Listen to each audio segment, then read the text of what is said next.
erim, turmush o'rtog'im menga inomarka olib berdi va menga juda ham katta qimmat sovg'alar podarka qiladi, tillalar beradi. Qanaqa qilib bo'lsa, qanaqa qilishni xohlasangiz, menga nima qilinglar, murojaat qilinglar dedi-da, lekin qanaqa qilib qilish mumkin, misol uchun-da mana bu. Yo'q, o'shani men o'rgataman pulga deyapti.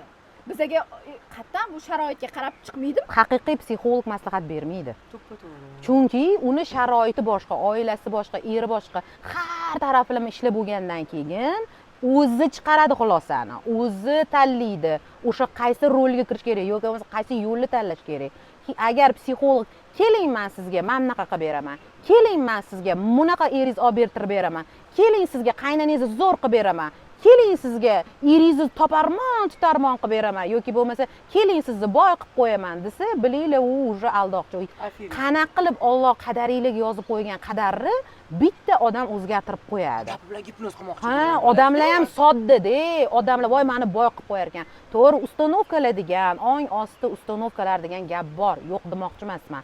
Lekin o'sha ustanovka bilan ishlaganingizda ham agar sizga Alloh bersagina boy bo'lasiz.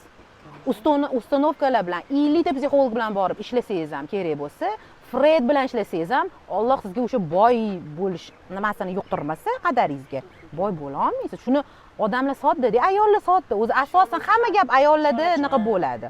Bu narsalar buzilishlar kelib chiqadi va yana kechagida savol bo'ldi, nima uchun ko'p hozir oqim bo'lib kelyapti onkologiya kasalliklari.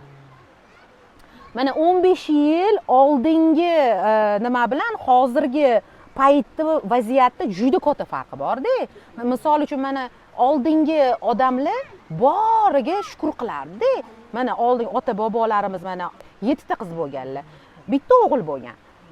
Nima bo'lsa Xudoga shukr bilan yashalgan, пережить qilingan, bitta nonni ham 40 ga bo'lib yeyilgan, magizli bo'lingan.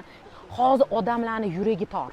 Xafagarchilik, arazlaydi, xafa, top turgan erini ham qoniqmaydi. Qaynanadan vechna norozi, o'zini tug'gan bolalaridan norozi, eridan norozi, hammadan norozi. Ong ostida shunaqa forma borki, vaqtida onasi undan norozi bo'lganda, bu hammadan norozi. O'shaning uchun uni ongi ostida xafagarchilik ko'p bo'lgani uchun o'zi abida yotadi. Tegida abida yotadi. Holi mana ko'krakdan saraton dedimi? Bilan, erkak bilan bo'lgan munosabatlardagi xafagarchilik yotadi. Matkadagi bo'ldimi? U ham erkak bilan munosabatlar. Hammasini tegida juda katta rol o'ynaydi. Chunki mana har bir vaziyatni prosta qabul qilsak, osonroq yashash.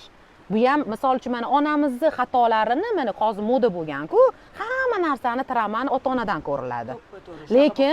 Lekin tegida xo'p, otang yomon bo'lgan, onang seni постоянно urgan, постоянно izdevательствоda yashading.